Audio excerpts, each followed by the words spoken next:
Hey, Patrick, how you doing, bud? Not too bad at all, buddy. So we're talking about Cuba today. We have Since we all Michael over the news. Chang from CBC News. He's going to give us the what fors and all of that, and we're going to go ahead and let him cook right off the bat, and then see what we need to holler about. Is Donald Trump trying to save Cuba or destroy it? Conditions continue to worsen in Cuba as the U.S. cuts off critical supplies to the communist regime there. The people there have suffered for many, many years, and I think Cuba is going to be something we'll end up talking about. Trump's White House. For sure. You saw Marco Rubio there. He's the Secretary of State. His parents were Cuban refugees, so yes, he's got some skin in the game. So yeah, definitely. Well, everyone has talked about Cuba on and off over the years, and I think this is probably going to be the last that we'll see of the Cuba regime. It's the best word to describe it. It says on his death throes at the moment. Well, in the Monroe Doctrine, thing that Trump is adhering to pretty fastidiously, as we saw on January the 3rd when he picked up Nicolas Maduro, the president of a foreign country, just picked him up. Some of the issues were a lot of the power that Hugo Chavez and Maduro had was based on interactions that the United States had in that country prior. So the Sons received a ton of assets, resources, and money to take over in the first place. So it's a problem they created that now they're solving. The problem would not have come up that way. In fact, Venezuela was a massively productive country in the 60s and 70s, and they were one of the richest places in the world, and their oil is amazing, right? But go ahead. But the sad thing is, it went from one of the richest countries, one of the top 15 at one stage, richest countries in the world, being one of the poorest countries in the world under his leadership. Hugo Chavez, yeah, was pretty horrible. Yeah. So, and they were the ones providing Cuba with most of their oil, with Mexico doing a little bit to help on the side. And that was after, was it 1991? Well, whenever the communist regime fell in Russia, they stopped buying sugar for too much and shipping them oil and parts and all those things. Yeah, I know.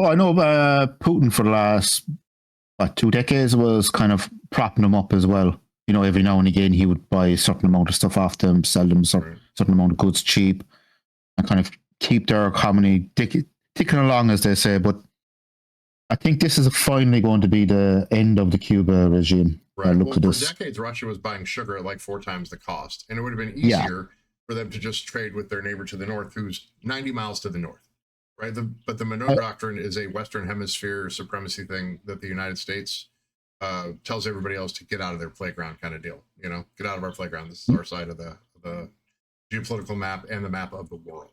So but let's not get too far afield. There was an executive order here, you see, dated January 29, addressing threats to the United States by the government of Cuba. And we'll see a little bit of what this says. He's going to highlight some stuff and we can go over it. Here we go. Yes. Accuses the Cuban government of persecution and torture, a denier of free speech, corrupt, inhumane. Right, and that has to do a lot with their support of Che Guevara back in the day and taking those kinds of examples forward to ensure that the state-run media and the state-run police, secret police, regulated the behavior of the Cubans, right? And it seems but I think what a lot of young people should keep in mind as well, this is what communist regimes do. This is their playbook. All through history. They end up being corrupt because when you try to regulate, make everything equitable, there are people who are going to be better at things, and then you tamp them down, and then you end up with a non-productive type of government style. So, persecution, torture, 60s, 70s, 80s, probably still went on. There isn't free speech in a communist government. They're corruptly profiting from the misery of the people. Yeah, that's, again, playbook. And they commit human rights violations just in process of being the kind of government that they are. Exactly. But the Cuban government, according to state media, calls what Trump is doing genocidio económico. That's economic genocide in Spanish. Well, it's that, or I guess fight a war. That would also be pretty horrible, right? Yeah, but this is the state media from Cuba saying this. Just everyone should bear that in mind as well. Well, but they're correct, right? They're genociding them economically. They're saying nobody brings you anything until you change your ways, right? But I don't. Is that a bloodless coup? I don't know. But the people who live there are going to suffer. It's probably the easiest way to change the regime. on an island, especially. It's probably the easiest and fastest way to change the regime. But the people are not going to sit there, huddle around a candle for too long. Let's put it that way. They're not going to be doing that. Well, I suppose you could play this in a version of Tropico 6 and be El Presidente, right? I knew you'd bring that up. Of course I would. I've seen you be El Presidente. So, all right, here we go. Corruption, aging infrastructure, hurricanes, a struggling economy, international isolation, all pushing today's Cuba to the brink of a humanitarian crisis. By many accounts, U.S. sanctions on oil applied to a country with almost none left.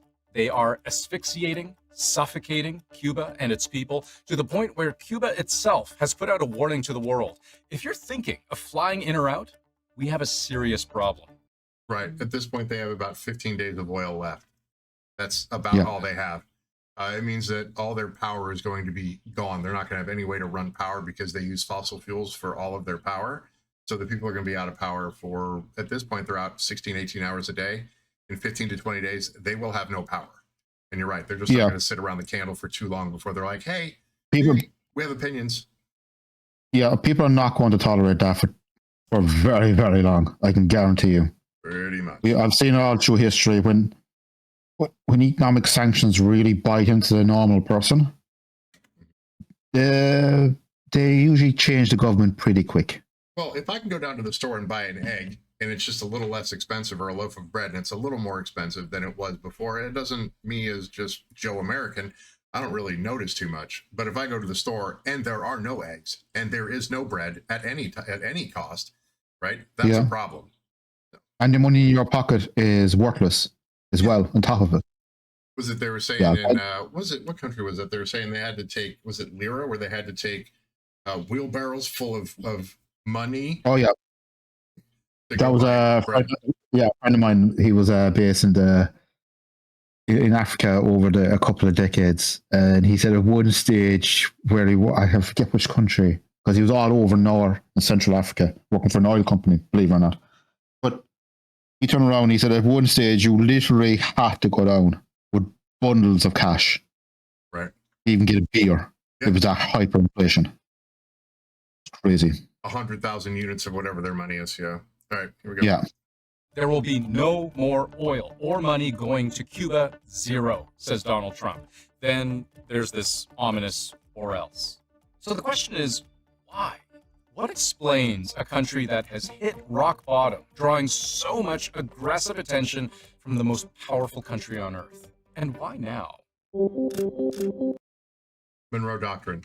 You start with Venezuela and then... Go ahead. Yeah, plus you also have to remember there's a massive Cuban voting bloc as well, and the midterms are coming up. We also have to bear that in mind. That's probably right. Well, that's one of the main reasons. Right, the main. Probably, I would say one of them. Yeah. You had something more to add, Patrick. Go ahead. I think it's one of many reasons, but I remember Trump on about this in his first term about trying to change the government in Cuba. Right. Now in his second term, he's kind of doing it now. Well, he's got the House and he has the Senate, so there's a lot of decisions that he's making, and even the rhinos that are in the Senate are going to have to play ball on this one, right? Yes, because everyone's seats, by the way, on both sides as well, kind of rely on the Cuban vote in a lot of ways. Right. Well, that's mainly Florida anyway. So most of them, and he's going to talk about the age range of people. Was it, I think, like 18 to 42, if athletes, doctors, engineers, any of the ones that went somewhere else, they're just like, I'm not going back to Cuba. I'm requesting asylum. And since it's a communist government, almost any third-party country is going to be like, yeah, cool, you're a doctor. We'd love to have you, right? But a lot of Cubans have moved all over the United States as well. As you said, a lot of them are doctors, nurses, highly educated. They will go out and vote. So, a lot of these closer races will probably rely on their vote as well. But it was something people have to keep in mind. It was something he was talking about in his first term, that he was going to do this. So now in his second term, obviously he's following through. Yeah, well, there's a lot more free reign. So here we go. Yeah. When the Trump administration looks at the state of Cuba today, it sees darkness and it sees a country on its knees. That's opportunity. Cuba is a failing nation right now, very badly failing nation. In a few ways, Cuba is almost literally powerless. There are widespread blackouts. They've forced the shutdown of schools, businesses. A state-run TV and radio broadcaster went off the air last month. In some cases, no power also means no running water. And the country's profoundly important tourism industry has all but collapsed. Yeah, it's been choked out. You can't fly in, you can't fly out. And the other thing Yeah, is because there's no aviation fuel. They've already warned people about that. the JP8 or JP9. So Yeah. if Cuba was able to get one nuclear power plant in there, they could power the whole country functionally. So where I live, when we had nuclear power, it powered the whole area until they took it offline for some silly reason. But yeah, it powered the whole thing. There was no dip in service. You always had power. And it seems a lot of times when you depend on fossil fuels, you tend to have issues. But when you have nuclear power, since it's as green and clean as it can possibly be, I don't know why there's such a fight against it. But literally, if they could put in one nuclear power plant in Cuba, it would be covered. Power, all the power you need, you know? So I'm thinking maybe we can help rebuild their infrastructure once they change their governance style. We'd be more than willing to help them in that way, you know? Yeah, but trying to get... The sad thing is, as you said there, even trying to get basic engineers down there to operate a lot of this complex machinery is a difficulty at the moment. Do you think they're going to foment a violent revolution, or do you think that the people, or at least the government, I don't see the likes of Castro and his buddies there going down easy. I don't think it's not going to be a clean revolution. I could be wrong, but most of the times, most of these dictators don't usually go down easy. Well, you think they'll try and figure out how to get the hell out of Cuba on some asylum thing to some other country and just let it fall then? Well, they hopefully, if they just all up sticks and hop on a plane and get out of there, it could be a lot less bloodshed. I don't know how hardline some of them are. Well, they've been at it since the 60s. So yeah, if you see a picture of them standing in line when they're doing their military reviews, there's not a young face in there, you know? Yeah. No. All right, let's let Mr. Chang cook a little more. The only way many Cubans survive is from foreign money sent in from family and friends abroad. Because if you're trying to make do on a pension, let's say, in local currency, you're pulling in monthly roughly what it costs to buy one carton of eggs. At that price and that income, you're more likely to buy eggs individually, which is something people do in Havana. Life in Cuba has long been difficult for many Cuban citizens, but over the last few years, it's just gotten seemingly unbearable for many. At the heart of this crippled state is oil. Many of Cuba's power plants to generate electricity run on oil, and it doesn't produce enough oil to keep the lights on. It also can't buy enough oil because decades of U.S. sanctions have choked off the country's access to financial markets, insurance, foreign currency, and even willing sellers. Because oil is so hard to buy and difficult to deliver, Cuba relies on just a small handful of countries to supply it. In 2025, about 4% of incoming oil came from Algeria, 10% came from Russia, 25% from Mexico, and the rest, more than half of all incoming oil, from Venezuela. Right, so that was step one. You cut off that 61%, and then pressure Mexico, and then tell Russia no. And and then that 4% that they're getting on the back end, functionally from shadow fleets that were Iranian in nature initially, to get that last 4 or 5% in there. Yeah, Russia at the moment has its hands full with other conflicts, so it's busy. Not right. Yeah, they're a little busy at the moment trying to, trying to do something in Ukraine. But at the moment, well, they're not going to win Ukraine, but trying to do something there anyway. Yeah, I have no idea how that's going to turn out. So, I think it's not going to end well anyway for Russia. I think, unfortunately, by the looks of it anyway. Well, I think so. If you look at the way that international borders are supposed to function for the UN, the Donbass and Crimea are two places that are occupied by Russia because they're still actually considered to be Ukrainian land for the UN, right? So the goal for, I believe, Ukraine is to get those areas back, right? Well, we've entered into a conflict. We would like to have our space back. And they just say, hey, UN, We want our stuff back, and the UN goes, Russia, you're mean and bad. Give it back. And Russia's like, get bent. We're not doing that. Like, stop it. Yeah. You know. I think the outcome of that kind of we're kind of going a small bit off track, but I think the outcome there is going to be Putin is going to get. Either way, it's not going to end well for Putin. I don't think it will, because he's lost hundreds of thousands of men, and Horrible. they have not won the war. They're literally scraping the bottom of the barrel at the moment when it comes to equipment and They so were on. pressuring Trump about it. Like, what do you think about that? He's like, I want people to stop dying. That's a pretty legitimate point. Just Yeah, but the killing and dying to stop, right? yeah, but the problem is, I think when it came to Trump is, I think why he ruffled a lot of feathers was he started negotiating a peace deal with Russia without Without the Ukrainians right? or the EU at the table, which was everyone, the whole world was trying to say this is not going to work. Right, for sure. But now Russians are seriously engaging the Ukrainians and in the EU behind the scenes to come up with some kind of deal. I hope they come up with trying to. something, because, like Trump said, the killing and dying has to stop. It has to stop. Right? He could always ring his buddy Putin and ask him, but Give him a call. that's not going to work. Yeah. Vladimir, what say you? All right, let's get back to the Cuban thing. Shown Yep. in a slightly different way, here's the oil from Algeria, Russia, Mexico, and these bars are Venezuela. But you see this empty space representing the here and now? That's not missing information. That's as close to zero as you can get. Oil shipments have almost entirely dried up. President Trump says the U.S. carried out large-scale strikes on Venezuela overnight. The U.S. is turning up the pressure on Maduro's key ally, Cuba. They lived off Venezuelan money and oil, and none of that's coming now.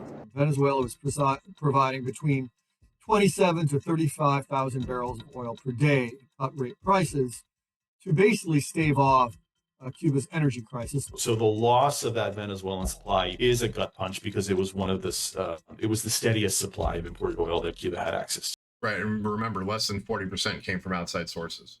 Right, so that was the big one that was propping them up. So.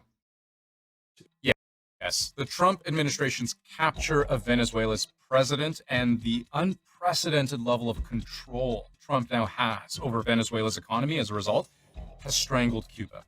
Cuba's energy security is intimately intertwined with Venezuela, which Trump has now choked off. But then the threat of additional tariffs against countries like Mexico has brought Cuba to an even lower low. In late January, one estimate figured the country had just a few weeks' worth of oil left. Cuba is on the ropes, and Trump knows it.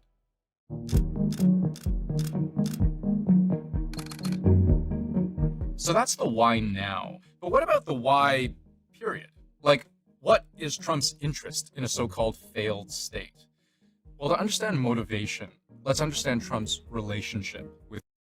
So I think it's a security issue. He feels that having a communist government 90 miles south of Florida is probably not the best. Plus, because of that kind of government, it's definitely not good for the people who reside there, right? Yes, but everyone's asking the question. I think he's right to ask that question. Why now? But he's been talking about, as I said, he's talking about this since his first term, that he wanted to change the government in Cuba. And now he's fought, as you say, he has the votes in both houses.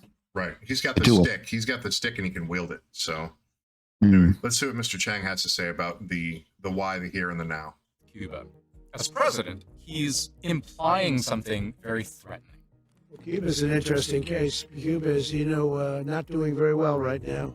And I think Cuba is going to be something we'll end up talking about. Even if it's vague, there's something quite coercive about that, right?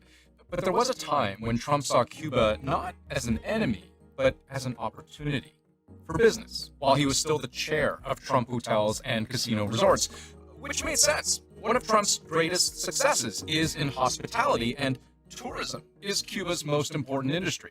But all those years ago, there was just one problem. Since the 60s, U.S. embargoes closed the Cuban market to most American companies. So for a hotel magnate like Trump, U.S. policy was a bit of a pain. Take a look at this from reporting at the time. Consultants for Trump's hotel business requesting reimbursement for a business trip to Havana. more than $68,000 worth of work, but made legal only if it was technically on behalf of a charity. The consultants even suggested one that might work for their purposes. It's possible that Trump, like with the war in Gaza, sees some kind of development future here. I don't want to be cute. I don't want to be a wise guy, but the Riviera of the Middle East, this could be something that could be so bad. This could be so magnificent. But also, when I last saw Trump speak to reporters about his position on Cuba, he did something that I think is very telling. It's very similar in the sense that we want to help the people in Cuba, but we want to also help the people that were forced out of Cuba and living in this country. Do you want to say something about that, Marco? So if that government can be revitalized to something other than a communist government, then those people who are in the United States could go home to their families and live in a safe and wonderful place. That's what Cuba could be. It's not yes, right but now. I think what people don't understand is all that will take decades of rebuilding to get it back up to modern standards of what we are used to now. Right. So it's going to take decades of investment, rebuilding, and changing mindsets as well, changing hearts and minds. So it's not going to be flip a switch and the country is perfect. It's going to take a long time. Well, for And I'm just wondering, is the US willing to put into time, money, and effort to rebuild Cuba, or are they just going to get rid of this current regime and just let it float on and see what happens? I'd just be curious what his long-term strategy is Well, I'm when it hoping comes to there's Cuba. follow-up and we actually help the people of Cuba, because the government there right now is not doing that in any way. Right? No. Let's see what. But Go ahead. But hopefully private investment, like as he's talking about their private investment into tourism and so on, will help along that process. If the money comes in, then they can rebuild. And like I was saying before, get one nuclear power plant in there, money, that'd be perfect. So. Yeah, but do you want to put a nuclear power plant with radioactive material in the hands of a country that's kind of halfway rebuilt? Well, if we can connect it through Guantanamo Bay, or if we can get more space near Guantanamo Bay and we manage it, and we can ensure that it's safe, as safe as something like that could be, right? So, or what they could do is they could run a line from the US to Cuba and supply them with electricity that way and connect them up to your grid. And then you can come up with some kind of deal like that. That makes a lot of sense, but I don't know about the security of that, right? But well, in Ireland, we're connected to the European grid, showing the line cables and so on. Well, we know it can't be done. So, okay. Yeah. Let's see what Secretary of State Marco Rubio has to say. I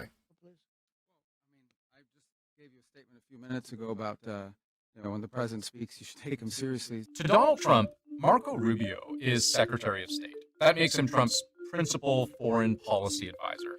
But Rubio himself is the son of Cuban immigrants who came to Florida in the 1950s. His family came to the United States before the Castro regime, but he grew up and cut his political teeth in the very sort of hothouse environment of Cuban American politics in South Florida. And he's got a lot of skin in the game, right? So.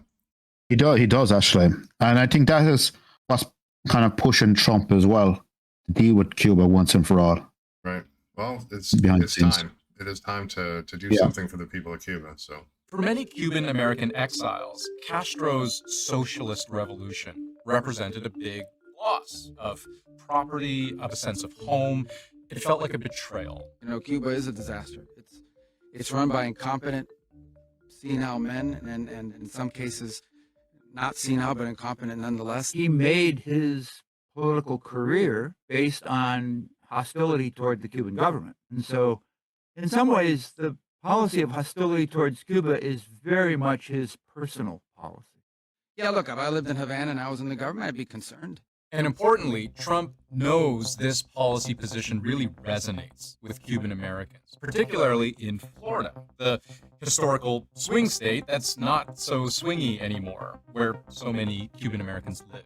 For Cuban Americans, this really is a very important topic. And if you go to Little Havana in South Florida, you go to the cafes, you go to the restaurants, they still live and dream about returning to Cuba. They still stew in their hatred over Fidel Castro. This is very much relevant to their lives.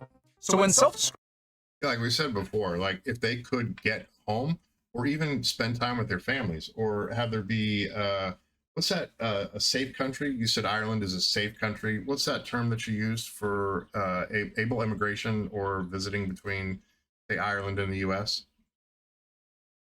Are you talking about our visa program, or? Well, you said that Ireland is something kind of country in relation to the U.S., so you can visit here and fairly easily with, well, not fairly. Oh, easily. yeah, you're talking about our waiver policy with the United States, where Yes. we can get visas. Yeah, they're set up a waiver program like that with Cuba.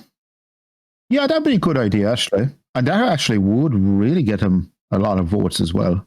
Well, not only just As I votes, said- but again, the people who want to visit family and don't have to worry about secret yeah. police and all that. You know? Yeah, I understand all that, but at the end of the day, politicians usually do big moves like this. Either money and votes is usually their two top ones, Oh yeah, for sure. and obviously doing the right thing. Obviously, we'll say that as well. I would hope that that's the primary, but probably not. It's more. Yeah. Let's than face it, all politicians like that. But look, at least Trump is trying to do something about the elephant in the room. I think this will definitely put him in the history books if he can overthrow and bring in a new government into Cuba. Now, as I say, it will take decades to rebuild their infrastructure and so on, and get investment in there. It could happen a lot sooner because they have a very, very good, and they had a very good tourism industry. Mm-hmm. They have very good cigars, so on. They have a lot of goods that people do want around the world. Some of the best shit on the planet, for sure. So. By the way, some of the best cigars we've ever smoked too. Nice. All right, let's see what Cliff Smith has to say. Described conservative Californian golf lover, future Mars resident Cliff Smith posts online, Marco Rubio will be president of Cuba. Trump was quick to reply, sounds good to me. But let's add one more dimension to the mix, one that's very personal for Trump. What you just said. If he can do this, yep. We didn't even watch this before. The real fact of the matter is that Trump clearly isn't the first American president to be openly hostile towards Cuba. 13 U.S. presidents have come and gone, and the Castro regime remains in power. The United States has been trying to destabilize the Cuban government ever since 1959. 1959, the rise of Fidel Castro and the Cold War getting colder. It's the closest the world has ever come to nuclear war. That's the Bay of Pigs while John F. Kennedy was president. That was a operation for sure. Yeah, also that they faced off with the Russians that time, the US. Yep. It literally came down to the wire. Yep. Where both sides decided, you know what, we better have a phone call and talk about this before we nuke each other. That'd be a good idea. We should probably talk about this as opposed to killing billions of people. And Kennedy at the time and sat down and they both rang and said, look, we better step back from the brink. Yep. And the Russians realized, do we really want a nuclear exchange with the United States over Cuba? Right. And the US felt the same way. Do we really want to start a nuclear exchange with Russia over Cuba? And both sides answer the question going, no, we do not. Let's not do that for sure. All right. Yes. This is a very short time left. Let's go ahead and get this CBC thing down. the Cuban Missile Crisis. Good evening, my fellow citizens. This government, as promised, has maintained the closest surveillance of the Soviet military buildup on the island of Cuba. It shall be the policy of this nation to regard any nuclear missile launched from Cuba against any nation in the Western Hemisphere as an attack by the Soviet Union on the United States, requiring a full retaliatory response upon the Soviet Union. Again, just to underline, Cuba's communist existence, just 200-some kilometers off the south coast of Florida, has been a real knot of tension for the better part of a century. If Donald Trump were to undo that knot, finally bringing down a communist regime that's been 90 miles off the coast of the U.S. Would be a huge feather in the cap of Donald Trump. Being able to say that I am the U.S. president who did the thing that no other U.S. president since 1959 was able to do. It is more about legacy, that Trump would be the president that finally overthrew the Cuban Revolutionary Guard. I get that it would be about legacy, but it's also the right thing to do for the people of Cuba. Yes. Yeah, but Trump is also definitely wants to do this for a feather in his cap. I know he does. Well, I get that, but right? At the same time, a feather in the cap would be the thing that's the right thing to do, right? It is the right thing to do, and as you say, if any president was going to get it done, it's definitely going to be Trump, because he has both houses now on his side. He has the willingness to do it. Supreme Court at a 6-3 advantage as well. Like, he has all the tools in the box to do it. It's just yes. Yeah, I think what he's doing with the economic sanction, cutting off the oil, is probably the quickest and fastest way to do this. People would not sit around, huddle around a candle for too long. Yeah, they're just before they realize. This is definitely will happen one or two ways. It'll either be a very bloody revolution, or they'll all hop on a plane and get out there, and it'll be somewhat peaceful transition. Yeah, I'm hoping they just up stakes and say, okay, yeah, we're done. But the fact that they've been dug in there for 60 years, I don't know if it's going to be a bloodless coup. I don't think it'll be bloodless. I don't think so. I could be wrong, but very rarely these things get blood, especially when they're dug in for so long. And think about the likes of Gaddafi that time when he was being removed, when he was dug in there for so long as well. It wasn't bloodless. You'll have to remember that. All right, let's close this thing down. Government, after 60 some odd years. This would be a crowning achievement for a president who repeatedly brags about how many wars he's solved. Because strictly pragmatically, compared to other geopolitical hotspots of the 21st century, Cuba figures fairly small. It is in the throes of economic collapse. It has no oil, no money, no influence, but its history, that to the United States is unique, and Trump may see that as being ripe for the taking. Thank you, Mr. Chang. Good reporting. Yeah, you got anything else for the people here, bud? No, but he's definitely right. If any time you wanted to take Cuba, now is the time to do it. It's definitely the time to do it. And definitely Trump is definitely the president to do it, I think. Well, let's hope this thing works out, and not a lot of people have to suffer, and we can get that thing changed to a thing where the families can get back to their families, and we can have commerce and free exchange of ideas, concepts, and people. That would be great. So. Exactly. All right, for Patrick McCallum, I am Alex Johansson. This is the A&P Gents. Ring the bell, like, subscribe, and help us beat the algorithm. We are out.